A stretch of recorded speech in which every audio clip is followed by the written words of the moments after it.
Please welcome Pennsylvania Senator John Fetterman.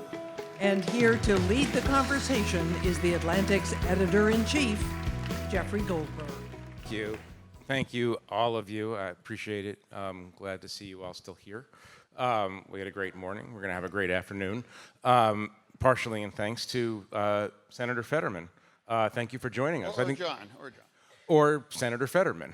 Yeah, I'm old school. I mean, I wore a tie and a suit for our interview. I dressed up. But no, you put on one of your nicer shirts for this, and we appreciate it. Ironically, I will be wearing a suit because I have to preside as soon as I leave here. So I'm not trying to make a statement showing up, but this is actually what I work in. Right. For good or bad. We have a lot to talk about. I do again want to thank you for this. I think your first time at the Atlantic Festival, and we appreciate it very much. We want to talk about a lot of global issues, Middle East issues, of course, but I want to start with the election that's bearing down on us. 50 days or so. You are the popular junior senator, Democratic senator from the only state that matters, it seems. And not true, but yes, it is very important. Yeah, and so I think our audience would love to hear you talk about the ground game right now in Pennsylvania, and as analytical as you can be about Kamala Harris's chances of taking your state. Sure. Now, I've been saying, this is the same conversation that I've been having since 2016. Now, back there, my very first statewide race, I actually ran for the Senate in 2016, if some people don't know that. Of course, I didn't prevail, but I was very committed, and I was a very active surrogate to Hillary Clinton, going all around to wherever they asked. That's where I showed up. And then I was like, hey, there's a problem here. Trump is really connected, and I joked that his signs became like the state flower, and you see that everywhere. And I'm like, I'm not really sure, because everybody thought that it was in the bag, but that's not the energy and the other kinds of things that were really consistent with what I'm witnessing all across. And then, sadly, we saw what happened, and impossibly close. Pennsylvania, he won by 45,000 votes, and Michigan and Wisconsin. So it's really 75,000 votes spread across 3 words, the blue wall, changed our nation, the world, and everything. And I've said the same thing in 2020, and people thought that Joe Biden had a 4 or 5 kind of margin. I'm like, no, that's not true. And then when you can have 25,000 people show up at a rally in Butler, I've even said that on social media. It's like, this is not a 5-point race. It's going to be close. And of course it was. And now impossibly close, 10,000 votes in Georgia, Arizona, Wisconsin. Statistically, it's that close. And now I've said the same thing in 2024, that regardless of a great debate, of course she wrecked him, but Clinton wrecked him in three debates. And I maintain that there's nothing we as Democrats can say or hurt him that he hasn't already defiled himself through with what he said and done. And people understand who he is and what he's about. And enough people think that that's the feature, and it's not a bug. Yeah, I want to ask you about that. And I asked Leader Jeffries this morning the same question. In Donald Trump, you have a convicted felon, a person who led incited an anti-police riot against the Capitol and the Constitution. You have somebody who's been adjudicated in civil court as a rapist and sexual assaulter. You have somebody who has a hard time focusing on policy. That's an understatement, focusing on policy. Racist, misogynist. And here's the question. The question is, why is it tied? What is happening in this country? What is happening in Pennsylvania that would allow this race against this person to be so close?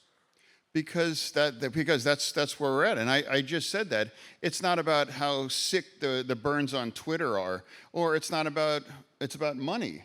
It's not about those kinds of things. It really comes down to that gut check vote. It's the vote.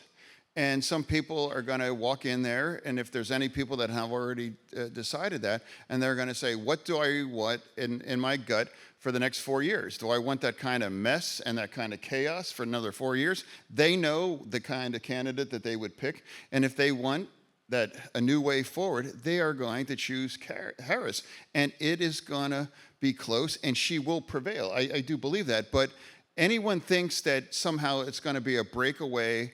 And I've said this actually backstage. We are living in a permanent October surprise. There's not a lot of other things that can happen. 2 assassination attempts. You have a standing president stand down since LBJ, and crazy, leading candidates talking about eating dogs and cats. So it's like that's kind of where we're at, and that dynamic. I don't expect that to change. Let me sharpen the question a bit and ask you what people you live with, people who vote for you, your friends, people you grow up with, what do they see in Donald Trump that makes them want to vote for him?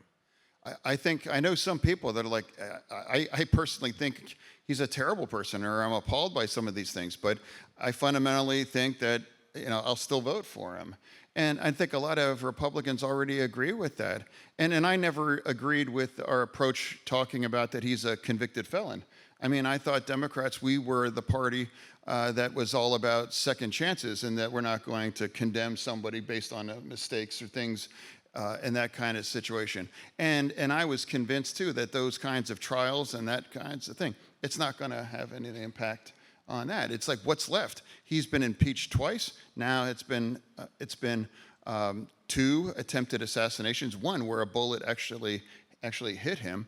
And at this point, and I also want people to understand, and it's not science, but there's energy and there's kinds of anger on the ground in Pennsylvania, and people are very committed. And Trump is going to be strong, and that's we have to respect that. Can't even understand it, and it's not like a science that can explain it. But you have to just know that it's real. You are something of an outlier in your party, not only because of some of the positions you've taken on the Israel-Gaza conflict. You're an outlier because, and you'll tell me if I'm wrong.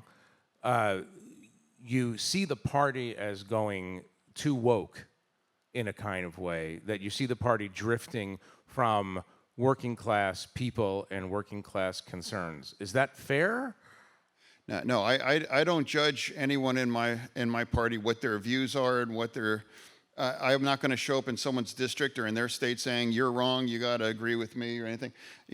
My statement is the statements and the kinds of positions that I have. I make a statement about Israel, the situation on Gaza, but yesterday I was the chair of the subcommittee talking about, hey, let's make school lunch free. I mean, that's pretty democratic. I mean, so I haven't voted against I would call traditional kinds of democratic values, whether that's the union way of life or whether that's LGBTQ or talking about other things.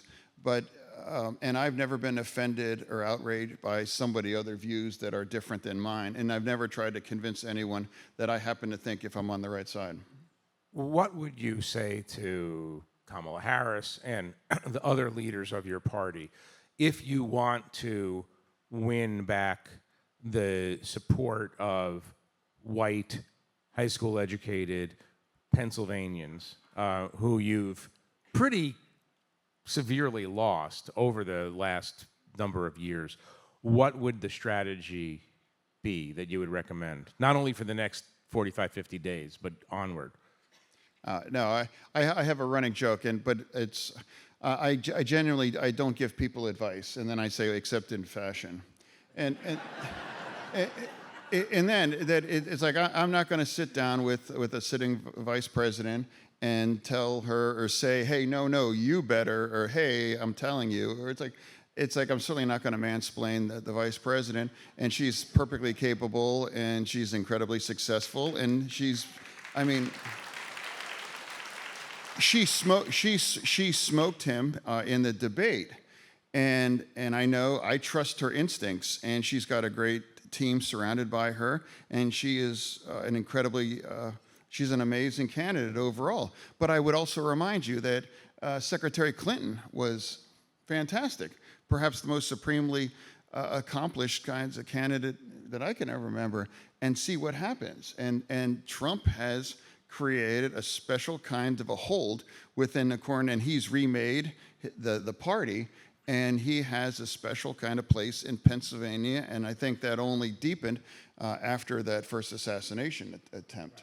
Let me just press on this one more time and ask. Imagine you're not giving advice, certainly to the vice president. What is your own formula for convincing white? My advice is what I do. That's what I mean. What have you done that's different than other Democrats? I've already been all across those kinds of rooms in Red County, Pennsylvania. And those Dems in those counties, I believe they're kind of like the true believers of our party. And I tell anybody that in this audience that lives in a very conservative area, it's rough being a Democrat in those places. They steal your signs. They look at you sideways. It's like living next to the weird uncle at Thanksgiving that's all in Newmax.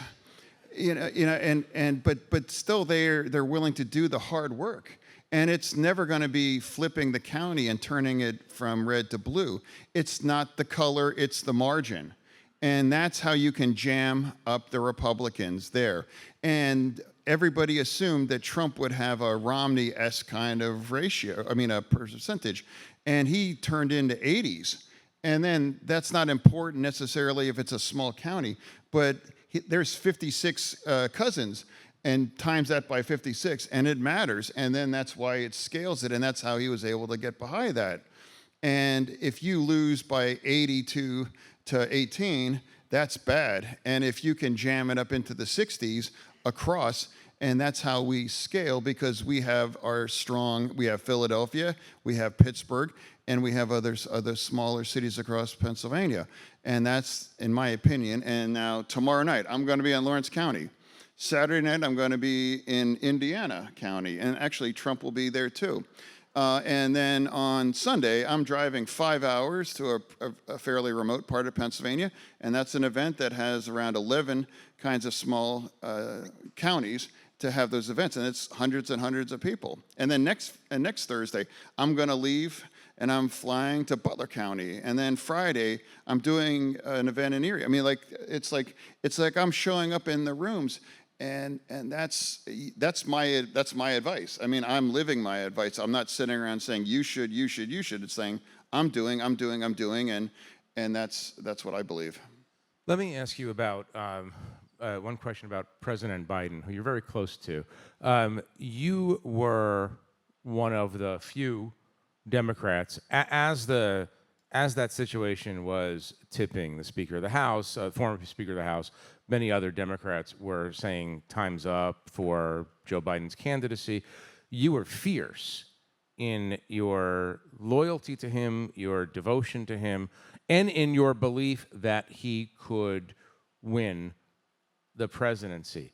Talk about that third part first, your belief that he could have won after the debate. Have you changed your mind about that in the days that followed? It's all part of it. And after my my stroke, and I nearly died, and I had a debate, and I think honestly it was the worst debate in American history. I do.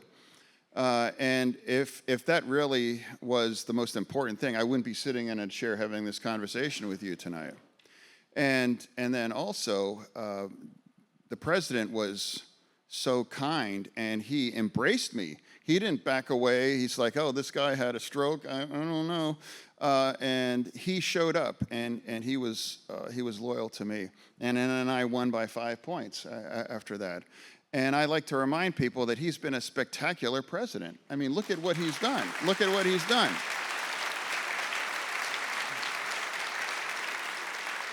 And also, I'd like to remind that he is the only person ever that's beaten Trump in an election right now.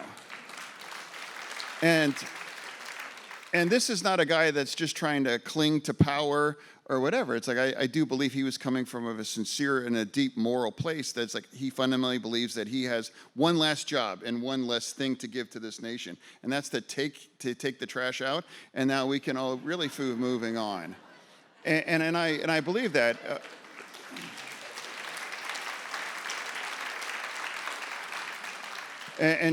So it's not blind loyalty, and it's, of course, there might have been more limited paths to 270, and I know he was struggling in like Arizona and Georgia, and I think that he has the path, and that is the blue wall. And that's why I believe that he has the path and he has won. And now I don't think that debate, I don't think after everything that's happened, we would be talking about that. But now that he chose to stand down, and the vice president she's been magnificent, and we just could not have had a better rollout that we could have even dreamed. And then here we are, and things are ridiculously close. And I would challenge anybody, and I say this to all journalists, find something that I've said anything different since 2016 that you have to understand. You may not understand it, though, that it's going to be crazy close in Pennsylvania. And I can't see something changing that, because after the two impeachments, after sitting at a trial for 6 weeks and bribing a porn star and all this stuff, it's like... I want to stay on the subject of loyalty in a way. You have been unusually fierce in your defense of Israel, unusually fierce for the Democratic caucus. Israel, a stalwart ally, but run by a prime minister who is much more associated with the right than the left, Netanyahu, and you have become a figure of some controversy in your party for your stalwart views. And since we have some time, I want to invite you to explain how you came to your views and how those views have affected your standing in your own party. Sure. Well, I would say that I think in the most simplistic kind of a way, the difference between myself and somebody that might have a different view, even somebody that's actively protesting the situation is that I grieve, and it's the tragedy and the death and the misery and all of that for the Palestinian people. It's like I've never referred to them as necessary sacrifices. The other side, they call that. And the difference is... The other side meaning Hamas. Yeah, Hamas, yeah. But the other side thinks that the blame lays with Israel. And I'm like, no, I think the blame fully and exclusively belongs at Hamas on that. And Hamas now has referred to the Palestinian people as a necessary sacrifice, while they're either hiding in a tunnel or they're living in luxury hotels across abroad. And now I believe that Israel, after what's happened after October 7th and what history has been, that I believe I'm going to be a very loyal, unwavering voice throughout all of this. And that's how I've maintained on that. And I also, that Netanyahu is deeply unpopular within the Democratic Party. And I've never made a statement one way or the other, but as the democratically elected leader, and it is possible that if somebody thinks that he is a bad person or a bad leader, if that's possible, but it's also possible, it could be true, that he happens to have the right instincts and have the right decisions behind that you cannot allow Hamas to survive. And I reject this idea that, well, you can't destroy Hamas. It's like, well, actually you can. I'm not saying you can eliminate every last member of Hamas, but that's what they did with the Nazis. It's like you didn't eliminate every last Nazi, and they now live in nation right now. But that allows them, they cannot be, they can't be harmful anymore. And it's like pushing them into surrendering or to elimination. And if you look at our history, whether that was with the Nazi Germany or with Imperial Japan or even back in the Confederacy, and terrible, terrible things and tolls on civilians. And of course, in Germany or in, in Japan or in Atlanta burning. But that's, and then once there was that submission and those societies, we have to turn our backs on this, and we have to have and find a new way forward. And then my hope is that Gaza has to be rebuilt, but I cannot, if anyone's being honest, it can't be rebuilt if Hamas is allowed to be functional and directing Gaza. So let me ask you this about Hamas, and I think this is an observation that neutral observers, if there is such a thing as a truly neutral observer on this, neutral observers would say that Hamas's goal, very clearly, is to maximize casualties on its own side in order to gain the sympathy of the world, not just across the Arab world or at Columbia University. That's the plan. But one basic rule of warfare is don't do what your enemy wants you to do. In other words, Israel falling into this, Israel going down that pathway. Well, Israel isn't doing what they do. Israel is forced to do what Hamas has designed that. And the difference between in Germany or with Japan or even with the Confederacy, it's like they have a connection with the civilians' populations. There is no spiritual connection between Hamas and the Palestinians. In fact, they actually view that as the necessary sacrifice. And now they're not going to surrender because they don't care how many die and their kinds of suffering and how many buildings bring down. And throughout this entire is that Israel does not and has never targeted civilians and those things. And now let's look. Polio was beginning to emerge, awful, but now 90% of them now has been vaccinated, and it's not, and it never was a genocide. It absolutely never was throughout all that.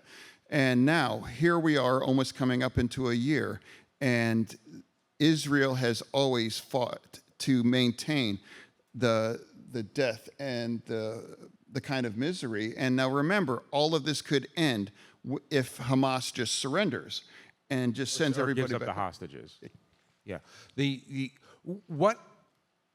What has happened in your party with you and this issue? Talk about that a little bit, because you've become an outlier on this issue. I'm not saying that the Democratic Party has turned anti-Israel, but Kamala Harris and Joe Biden both have endorsed the idea of withholding weapons or armaments to Israel in order to change or modify Israeli behavior. You don't endorse that. You've said that as much. But talk about where it's left you as a Democrat. Okay, well, I mean, it doesn't matter where I'm left, but what breaks my heart is where Gaza has been left, and after I visited Israel, how shaken Israel has been after that. And I don't have a condition because you have an enemy, and their only side and their organizing principle is Israel has to fall and die, and everyone has to go away. And now, if you have a war with somebody with no standards, no decency, no any kinds of principles other than to destroy Israel, then they need and they have my support. And whatever they need, it's like they're going to get that. Is there more support for your position in the Democratic Party than people might think? I do. I do happen to believe that, and that's the thing. It's like I would think rather people know what I believe. I may not happen to agree with me or disagree, but at least I know exactly what I feel on that. And whether that is pandering or kind of hiding or not being front and center about it, And that voice seemed to matter. I never expected it would. But when I visited Israel, everybody recognized me. Or when just this morning, 6 or 7 people stopped just to thank me, getting coffee this morning. And I hope that the war ends and Hamas has to be destroyed. And this idea and this canard that it's like you can't destroy Hamas. You can and you do, and they are doing that, picking them off one by one, and now destroying the palpitations and allows them to, that means that much more difficult, and blowing up their tunnels and remembering everybody, what they've done, and they are promising, we will do this again and again and again. And that's where we're at. And Sinwar, again, is not going to surrender unless he is actually eliminated, because he doesn't care how many Palestinians die. But let me ask you this, though. You believe in that a two-state solution is the best solution for the challenge of the Middle East?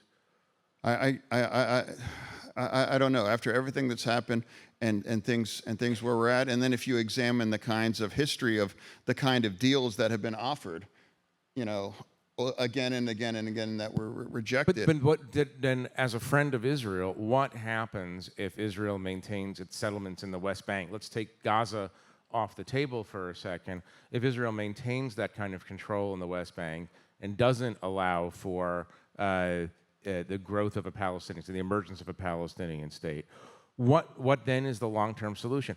Stipulating that obviously Hamas and other groups, Hezbollah, seek the destruction of Israel, and so they're off the table too. But explain to me how this ends from your perspective. I honestly, I think the long-term solution is actually stop attacking Israel, and Iran stop spending money and weapons to proxies like Hamas, like Hezbollah and Houthis, and then stop doing that. And that it's going to make things significantly better. And recognize that Israel, it's not going anywhere, and it's going to exist.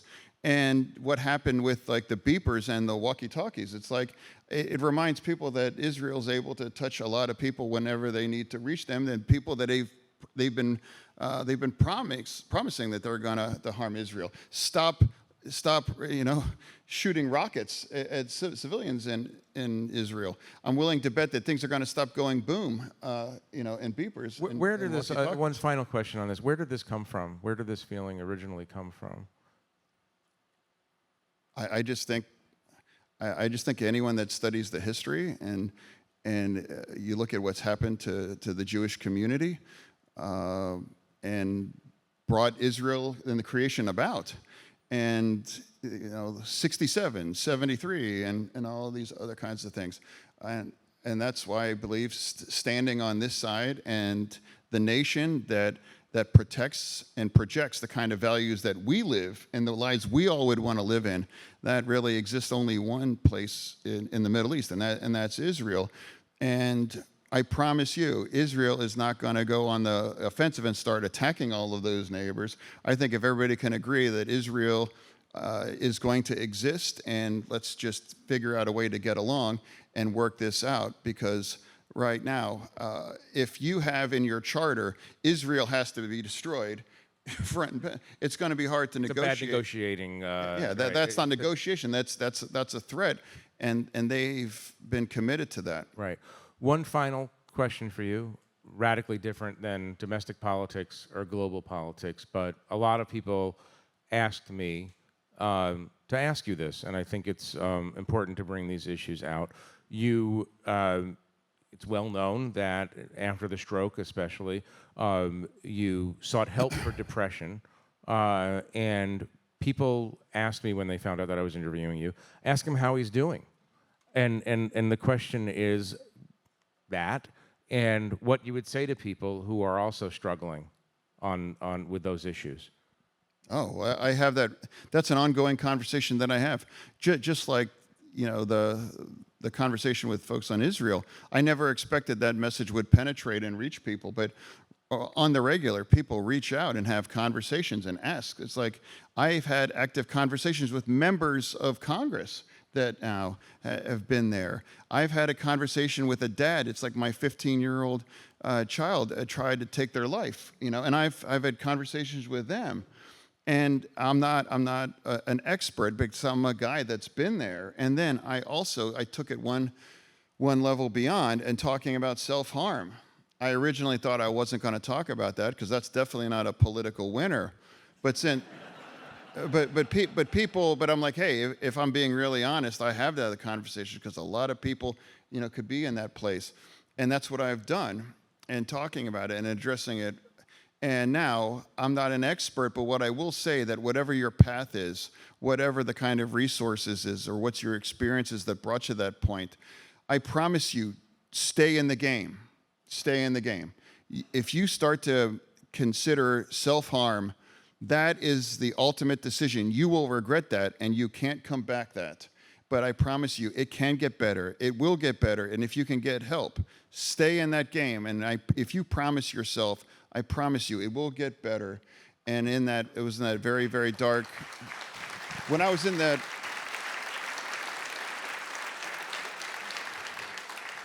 every time a suicide comes across me, it's heartbreaking.